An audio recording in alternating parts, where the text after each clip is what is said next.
മന്ത്രി K B Ganesh Kumar സംസാരിക്കുന്നുണ്ട്. അതിലേക്ക് കസ്റ്റഡിയിലാണ്. നമ്മൾ motor vehicle department transport commissioner നിർദ്ദേശപ്രകാരം ആദ്യം തന്നെ ഇതിൻ്റെ രജിസ്ട്രേഷൻ സസ്പെൻഡ് ചെയ്തിരിക്കുകയാണ്. രജിസ്ട്രേഷൻ ഈ ഡ്രൈവറുടെ ലൈസൻസ് പിടിച്ചെടുക്കുന്നുണ്ട്, അതും സസ്പെൻഡ് ചെയ്യും നമ്മൾ.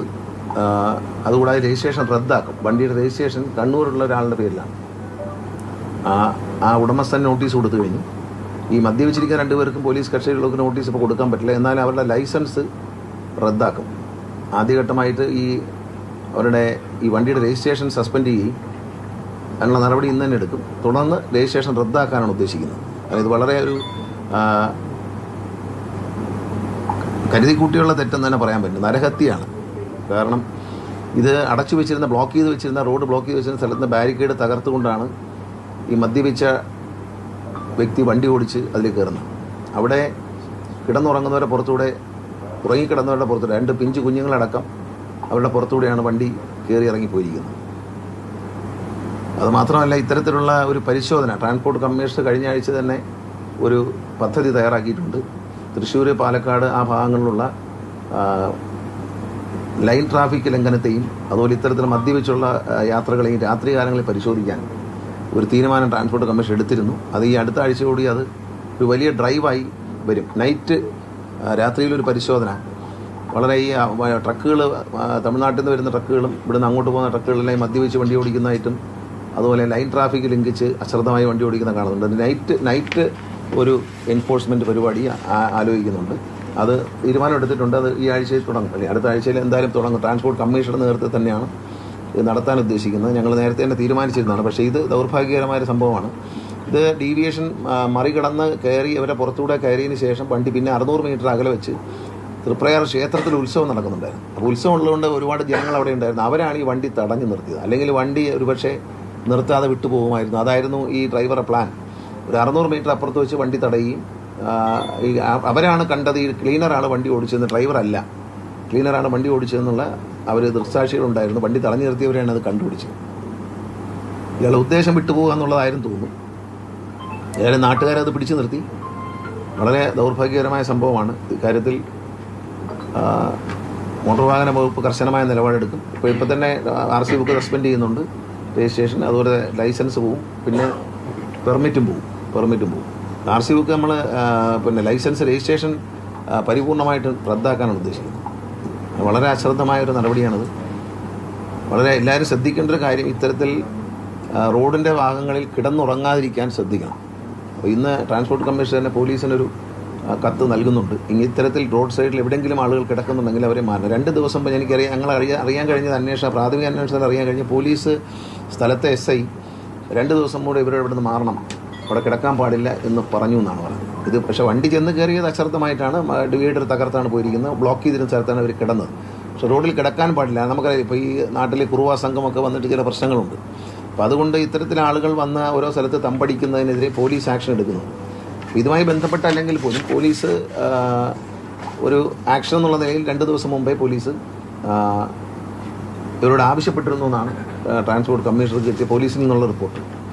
പക്ഷെ അവർ മാറിയില്ല. അത് ദൗർഭാഗ്യകരമാണ്. എന്നാൽ പോലും ഇത് അശ്രദ്ധമായ ഡ്രൈവിംഗ് തന്നെയാണ്. ഇക്കാര്യത്തിൽ ഒരു വിട്ടുവീഴ്ചയും ചെയ്യില്ല. ഡ്രൈവറുടെ പേരിൽ നടപടിയെടുക്കും. പിന്നെ ഓടിച്ചിരുന്ന ആളുടെ പേരിൽ ലൈസൻസ് ഇല്ലാത്ത ആളാണെങ്കിലും ഏറ്റവും വലിയ ചാർജ് ഇട്ട് കേസെടുക്കാനാണ് ഉദ്ദേശിക്കുന്നത്. ഈ വണ്ടിയും ഇത്രയും കാര്യങ്ങളും നമുക്ക് ചെയ്യാൻ പറ്റുന്ന, കാരണം നിയമപരമായി നമുക്ക് ചെയ്യാൻ പറ്റുന്ന കാര്യങ്ങളെല്ലാം ചെയ്യും.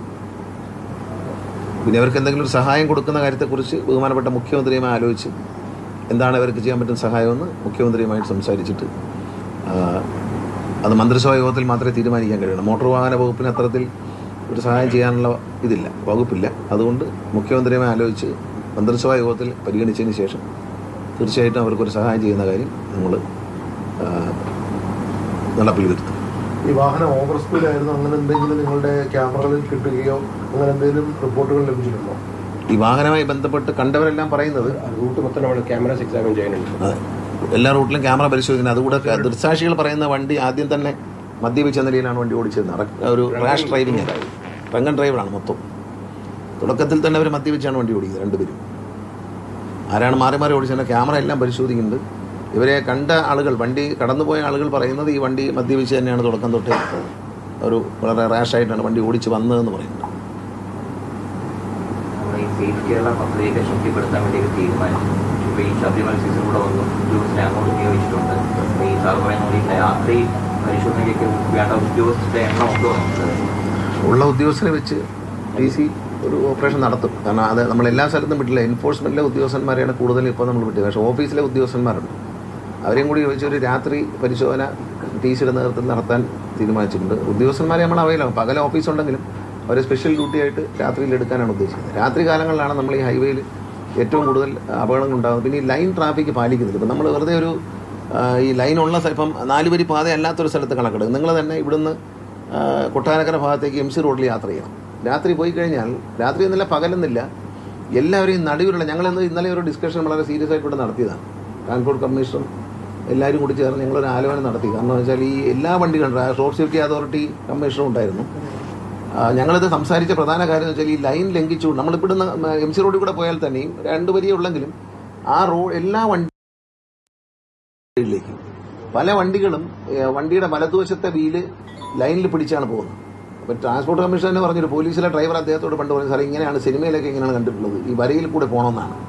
ഈ വര മുറിച്ച് കിടക്കരുതെന്നുള്ളതല്ല അവരത്. അത് എല്ലാവരും ഈ 2 ലൈൻ വലിച്ചിട്ടുണ്ട് പല സ്ഥലത്ത്. 2 ലൈൻ ക്രോസ് ചെയ്യാൻ പാടില്ലെന്നാണ്. ആ 2 ലൈനും ക്രോസ് ചെയ്തിട്ട് സിംഗിൾ ലൈൻ വലിച്ചതും ക്രോസ് ചെയ്യാൻ പാടില്ല. അതെല്ലാം ക്രോസ് ചെയ്തുകൊണ്ട് നമ്മൾ ഏത് ട്രെയിനിങ്ങിലൂടെ നിങ്ങൾക്ക് പരിശോധിക്കാം ഇത്തരത്തിൽ കയറി വരും. അപ്പോൾ ഞങ്ങളൊരു പദ്ധതി തയ്യാറാക്കിയിരിക്കുന്നത് മോട്ടോർ വെഹിക്കിൾ ഉദ്യോഗസ്ഥന്മാർ അവരുടെ സ്വന്തം കാറിലോ അല്ലെങ്കിൽ അവരുടെ ഒഫീഷ്യൽ വണ്ടിയിലോ ഒരു ഡാഷ് ക്യാമറ വയ്ക്കാൻ പോകുന്നു. ആ ഡാഷ് ക്യാമറ ഉപയോഗിച്ച് ഓപ്പോസിറ്റായിട്ട് വരുന്ന ആൾ ഈ ലൈൻ ട്രാഫിക് ലംഘിച്ച് വലത്തുവശം കയറി വരുമല്ലോ, റോങ് സൈഡിലേക്ക് കയറി വരുന്നുണ്ട്, ലൈനിലേക്ക് കയറുന്നുണ്ടെങ്കിൽ അത് വീഡിയോ എടുത്തതിന് ശേഷം അവർക്ക് ഫൈൻ അയച്ചു കൊടുക്കാനുള്ള ഒരു തീരുമാനം ഇന്നലെ ഞങ്ങൾ ഉച്ചയ്ക്ക് എടുത്തിരുന്നു.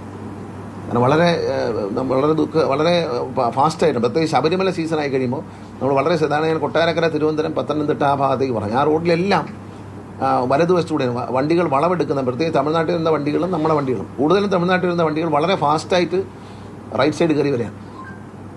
ടേണിങ്ങിൽ ഓവർടേക്കിംഗ് ഉണ്ട്. ഈ ലൈനിനെ തീരെയും പരിഗണിക്കാതെയാണ്, ലൈനിനെ പറ്റി പരിഗണിക്കാതെ അവർ ഓടിച്ച് കയറുകയാണ്. അപ്പോൾ അത് പിടിക്കാനായിട്ടൊരു സംവിധാനം ഞങ്ങൾ ഇന്നലെ ഉച്ചയ്ക്ക് പ്ലാൻ ചെയ്തിരുന്നു. ഞങ്ങൾ മീറ്റിങ്ങിൽ വെച്ച് ഞങ്ങൾ പ്ലാൻ ചെയ്തതാണ്. ഇന്നത്തെ കാര്യം ദൗർഭാഗ്യകരമായി പോയി. നമ്മൾ കുറച്ചുകൂടി എൻഫോഴ്സ്മെൻറ്റ് വാഹനങ്ങളുടെ കുറവൊക്കെ ഉണ്ട്. അപ്പോൾ വാഹനം പുതുതായി വാങ്ങുന്നുണ്ട്, ഇനി കുറച്ച് വാഹനങ്ങൾ കൂടി ലഭിക്കാനുണ്ട്. അത് ഫൈനാൻസിൽ ഇരിക്കുകയാണ്. അത് വന്നു കഴിഞ്ഞാൽ വാഹനമില്ലാത്തതിൻ്റെ ഒരു വലിയ പ്രശ്നമുണ്ട്. 15 വർഷം കഴിഞ്ഞ വാഹനങ്ങളെല്ലാം ഒതുക്കി. നമ്മളിപ്പോൾ ഉപയോഗിക്കാൻ വാഹനമില്ലാത്തൊരു നിലയിലാണ് മോട്ടോർ വാഹന വകുപ്പിൻ്റെ ആളില്ലാത്ത പ്രശ്നമല്ല. ഇപ്പോൾ വാഹനം അടിയന്തരമായിട്ട് ലഭ്യമാക്കണം. 20ഓളം വണ്ടികൾ ഇപ്പോൾ വാങ്ങുന്നുണ്ട്. പിന്നെ റോഡ് സേഫ്റ്റി അതോറിറ്റിയിൽ നിന്ന് ഒരു 10-25 വണ്ടിക്ക് അനുവാദം കിട്ടിയിട്ടുണ്ട്. പക്ഷേ അത് 1 വർഷത്തോളമായി അനുവാദം കിട്ടിയിട്ട് പക്ഷേ ഇതുവരെ വാങ്ങിക്കാൻ പറ്റിയിട്ടില്ല.